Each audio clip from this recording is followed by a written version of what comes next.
हे परतत असताना लसूणच आपण तस परतून घ्यायचं आहे. लसूण पण टाकलाय बघा मी.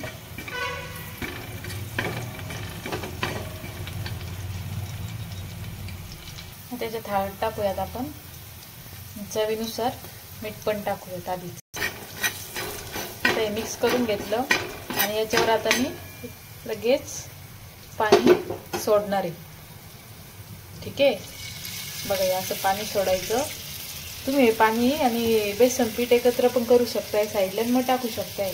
मी आता याच्यावरच बेसन पीठ हळूहळू ॲड करत चालणार आहे. बघा ते पाणी थोडंसं कोमट होऊ द्यायचं आहे आणि यात आता थोडं थोडं थोडं थोडं असं बेसन पीठ ॲड करायचं. ठीक आहे, आता हे मिक्स करून घ्यायचं आहे सगळं व्यवस्थित. मीठ आधीच टाकले त्यामुळे मीठ टाकायची गरज नाही. आता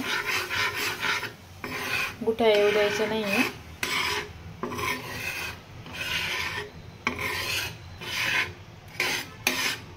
अशा प्रकारे आता थोडंसं शिजू द्यायचं आहे. थोडं मिक्स करून गुठळ्या वगैरे सगळ्याचं आल्या नाही पाहिजे म्हणून मी हे मिश्रण करून घेते.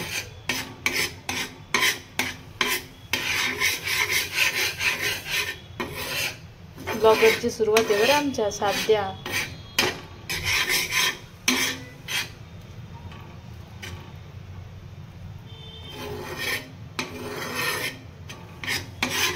वड्या पाडायच्या आहे म्हणून ना मी असं जवळ करून घेतलंय सगळं एकत्र. आता थोडंसं होऊ द्यायचं, याला व्यवस्थित शिजू द्यायचं थोड्या वेळ, 3-4 मिनटं, 5-1 मिनिट, आणि मग पिठलं झणझणीत तव्यावरचं रेडी. वरण लावलं थोडंसं फोडणीचं आणि इकडं थोडासा भात केलाय. पोळ्या तर रेडीच होत्या माझ्या. आता थोड्या वेळात ते आले ऑफिसवरून की जेवण करू मग.